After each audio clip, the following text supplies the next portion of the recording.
Thank you everyone for joining us today for this bite-sized webinar with Erwin Mitchell. I'm an associate solicitor in the medical negligence team here, and today I'm joined by Philip Coates, who is an educational assistive technologist. He is presenting to us today on a case study about assistive technology, assessment and implementation to enable communication, leisure and functional skills. There is a question and answer function that you'll see in the chat. Any questions throughout, just put it in the chat and we'll have a discussion at the end. But that's it from me. Philip's ready to go. I'll hand over now. Thanks, Rebecca. Thanks to Erwin Mitchell for hosting this webinar. We'll just share my screen, of which you should hopefully be able to see my screen now. So, Rebecca, could you just confirm that my screen's on? Yep, I can see that. Yeah, perfect. So, as said by Rebecca, I'm going to be talking to you today about a case study of AT assessment and implementation to enable communication, leisure and functional skills. Now, this is a bite-sized session, and I'm aware that I go through quite a bit of detail, and a lot of the elements of this assessment could probably be looked at in more detail given more time. So if there is any more questions or anybody wants any more information, my contact details are at the end of this session. So a brief overview of the session, a little bit about me and the work that we do at ECMS. I'll talk a little bit about the assessment model of which we adopt, and then have a look at an AT assessment case study of David, which will take us through the initial assessment and the key findings and the work which followed, including the outcomes for David at this point. So a bit about me. I have 10 years of teaching experience, predominantly working with children with cerebral palsy, but working across other departments within school, working with students with a range of additional needs. Progressively over my 10 years of teaching experience, became more involved with the AT provision within the school, and this grew my interest. And then I moved to ECMS around 3 years ago, where I now am an education and assistive technology specialist. I'm currently studying the master's course in educational assistive technology as well to further develop my knowledge and understanding of the role. So a little bit about ECMS, just 2 minutes on ECMS. From education services point of view, we assess and we evaluate the needs of those between the ages of 2 and 25 years old, reviewing education placements, including EHCPs, and making sure provision is right for those students. We deliver training, advice and guidance to help children and young people reach their potential throughout their education. From a case management point of view, we do the assessment of rehabilitation and support needs, coordination of rehabilitation packages and MDTs, and individualised outcomes planning to meet client needs and family needs. And then from my point of view, from an assistive technology service, we do assessments of need with regards to curriculum access, communication and functional skills, a lot of which we'll talk about today. We offer advice and recommendations, and we deliver training and ongoing support. So the team that we are involved with largely looks like this or similar to this. We have the student and family, the student being the centre of everything that we do, looked after by a case manager in a lot of cases, and then we have the MDT around. And at ECMS, we work collaboratively with other members of the MTT to ensure that we gain positive outcomes for those we support.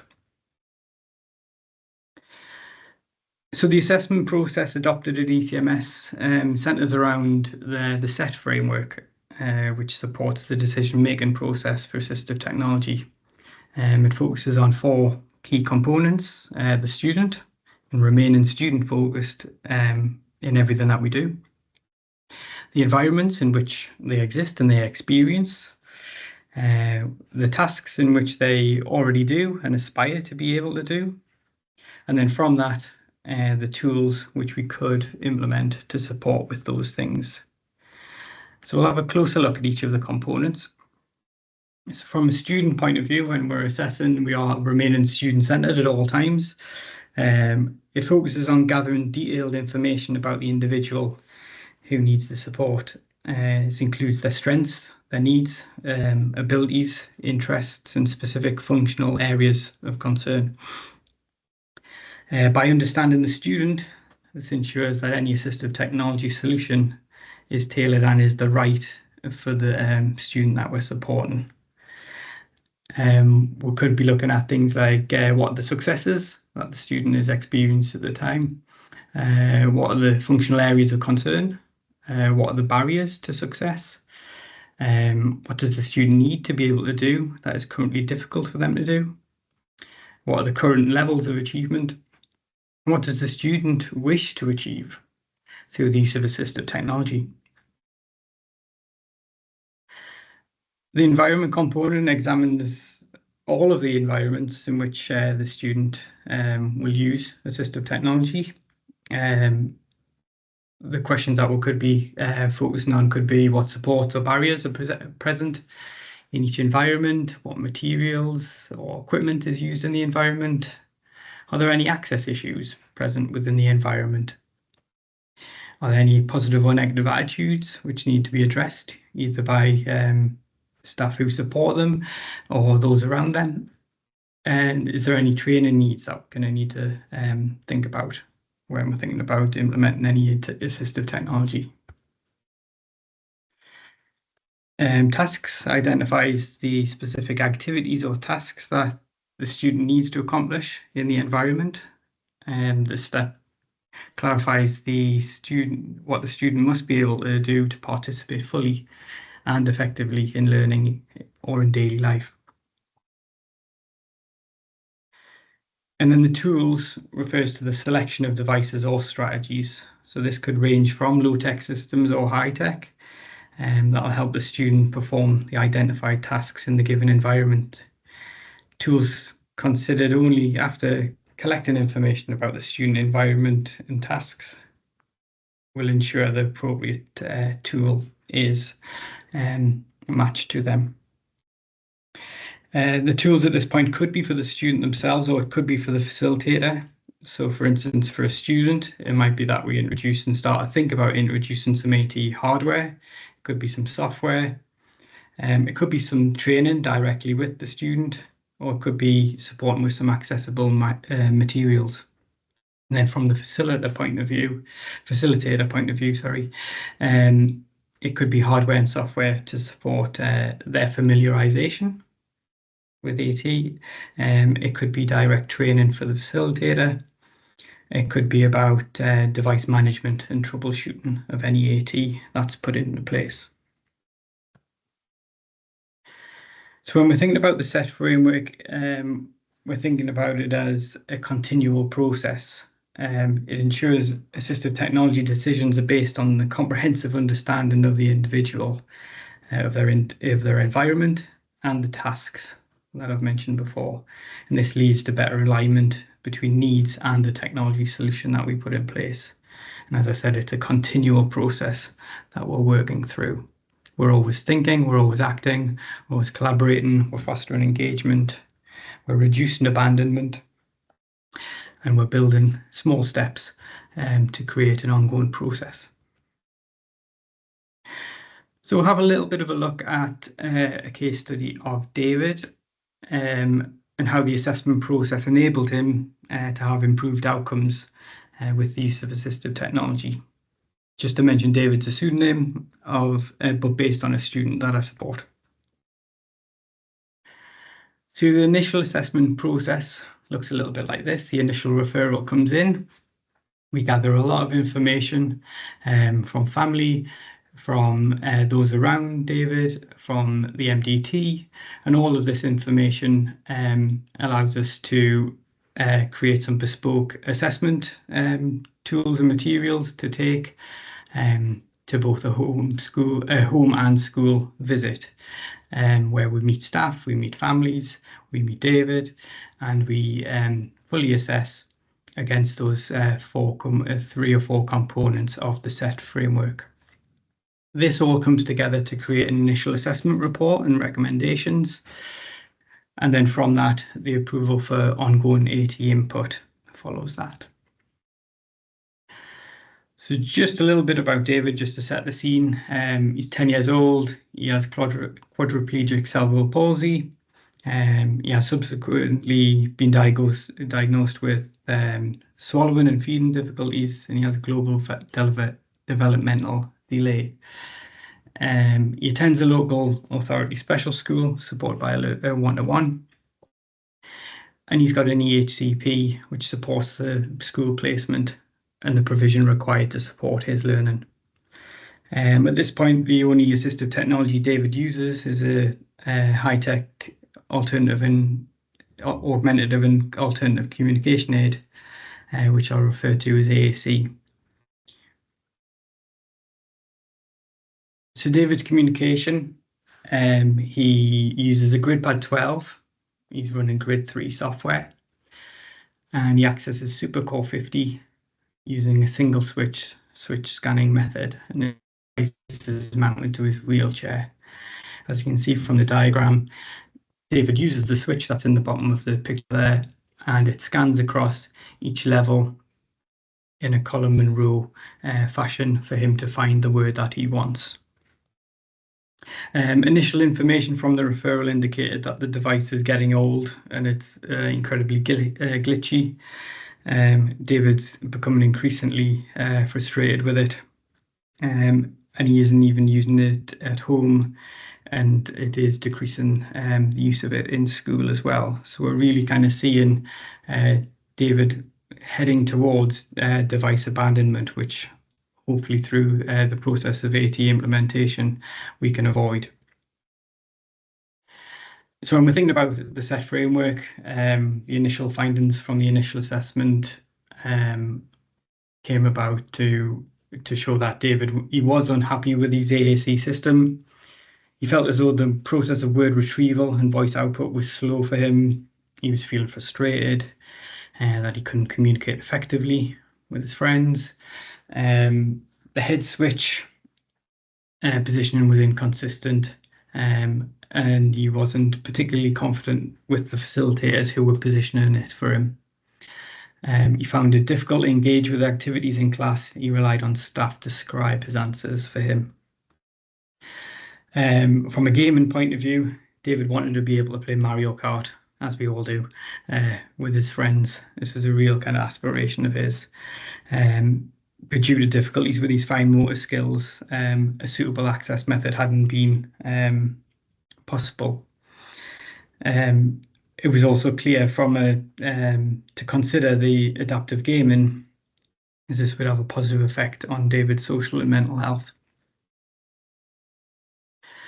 From an environmental point of view, AAC, as I said before, wasn't being used at home. It wasn't being used at school. David wasn't engaging with any homework. Peers in class were high-tech AAC users, so he did have other people around him.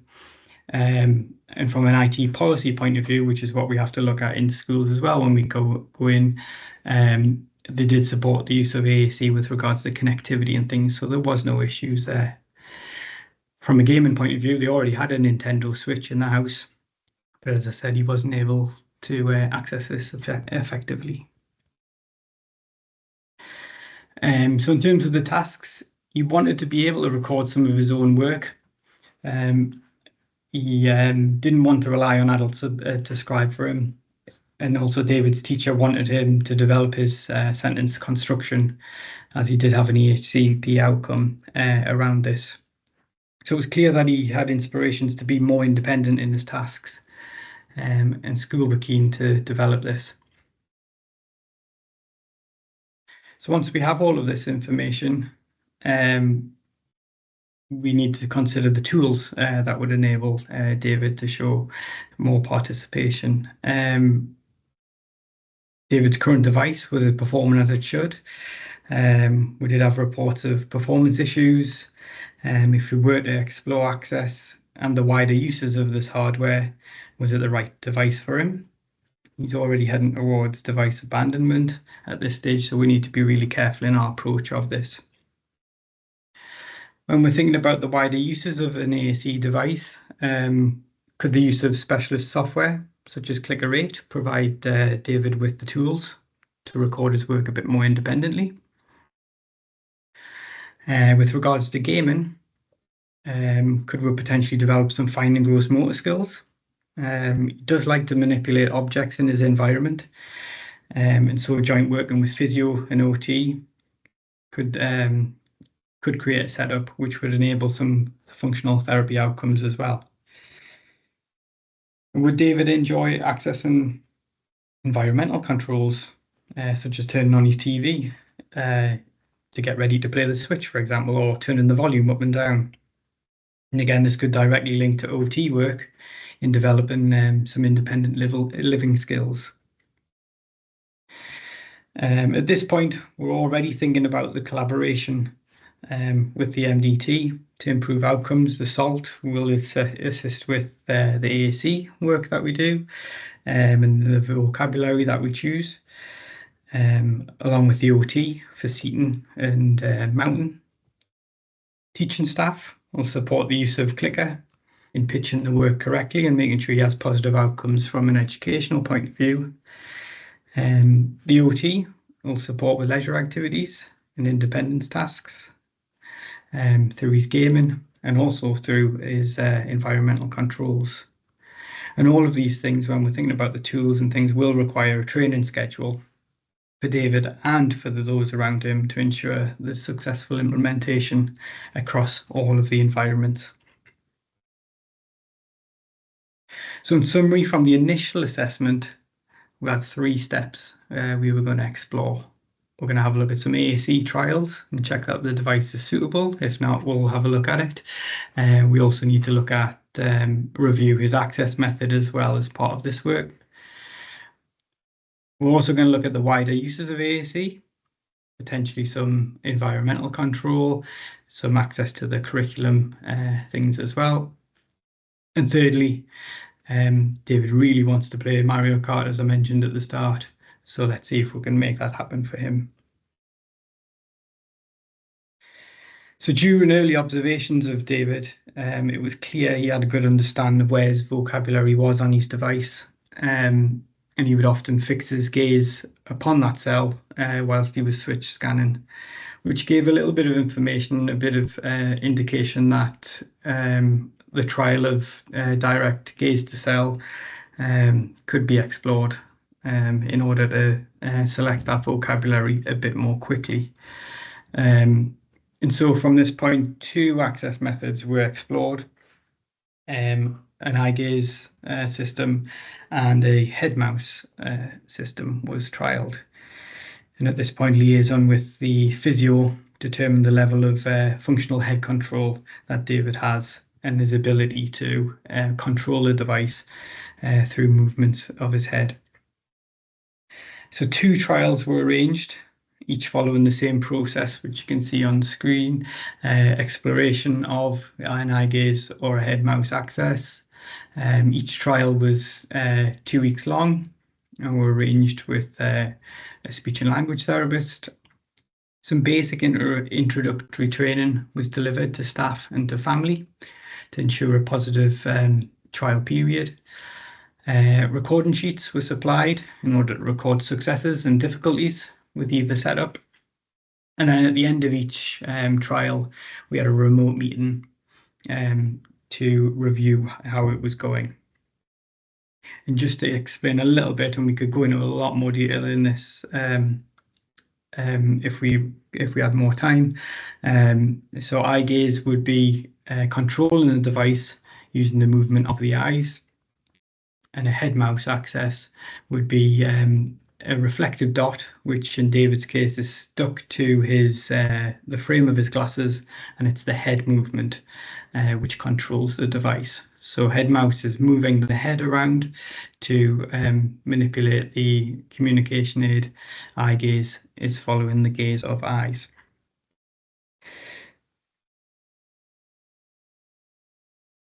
So through the 2 trial periods, head mouse was deemed the best access method for David using the GridPad 13. He was happy with the speed of access compared to the switch scanning method, which we saw at the start. And from a positioning point of view, both OT and physio supported the access method and his position. And this joint working is important in ensuring that his positioning for access doesn't have a negative impact from a physical perspective. For example, making sure his spine is aligned and he has a good seating position. And so from this, a written rationale was written outlining the steps of assessment and the successes observed, and a private purchase was complete. In addition to the hardware purchase, we considered the wider uses of AAC. As I said earlier, we introduced Clicker 8 software, which provides a range of scaffolding tools to support literacy output with the support of teaching staff in school. He benefits from widget symbols to support his literacy, and he uses this on his communication aid. So therefore, we replicated this within Clicker 8 software to enable a consistent symbol approach across both systems. Training was provided to school to enable successful integration and enable David to use the software to record his work. As part of device implementation at the home, we introduced some basic environmental controls to introduce David to the wider uses of the device and enable some independent living skills.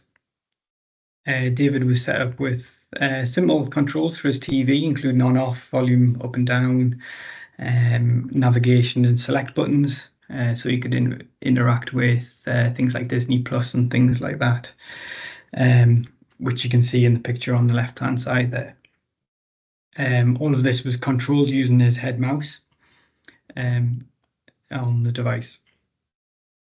And also for some future work, David's due to move into a new home with renovations underway to fully meet his needs. So as part of this work, further environmental controls will be implemented to build upon these skills that he's gaining now and give him further access to control his living environment. It may be at this point we include additional mounting to ensure David can control his environments when he's in different positions. So, for example, controlling his device from bed or in a standing frame, and really looking at the environment to see where he needs to access that device from. And from the pictures on the side, you can see that there's plans for him to control his blinds in the home and control his lighting, all of which to kind of develop independent living skills. So with the support of the OT, we had a look at his gaming access. David's recently begun trials of a powered wheelchair using a joystick access method. Therefore, we use this in his gaming as well, which can in turn enable development and application for the powered wheelchair whilst enjoying a game. We used a T-bar joystick within this setup to mimic that of the powered wheelchair. From the picture on the left-hand side, you can see his gaming setup. Additionally, with the grasp switch, which is at the bottom of the picture too, all of which to enable him to play Mario Kart. We use the adaptive Xbox adaptive controller with an Xbox controller, and this enables either a friend or an adult to play in a cooperative mode, which means that both David and somebody else can control the same character. And this is important because we don't want to take any of the controls away from David if he gets stuck in the game. We can both be controlling the same character at the same time for any slight difficulties that David has within the game. So in summary, we've achieved what we set out to do with David within this period of time through the initial assessments and the initial recommendations. We reviewed and trialled the new AAC system through a thorough trial period, which included David at the centre of everything that we did.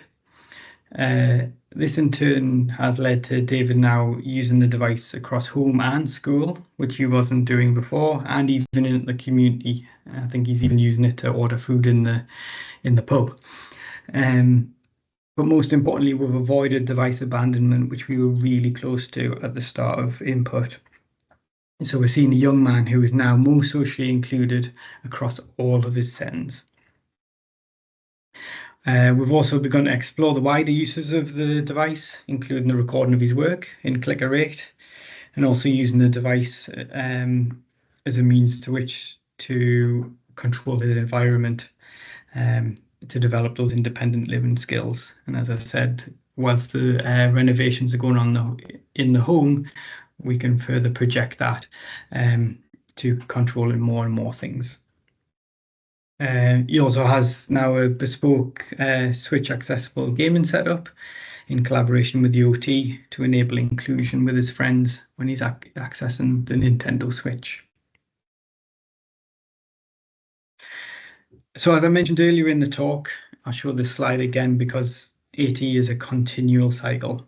His curriculum will require more of him as he progresses, and therefore reviewing the use of the hardware and software with close liaison with home and school and the MDT will be vital in ensuring his system enables him to complete tasks more effectively. There'll be opportunities to develop skills further across the areas covered, which we've already talked about in terms of environmental controls. And there'll always be a new console, there'll always be a new game, and generally a new interest, which will shape David in the future. And for that, we continue to reassess access in order to promote inclusion, participation, and independence for everything that David chooses to do. Thank you for listening, everybody. If you have any questions, please let me know.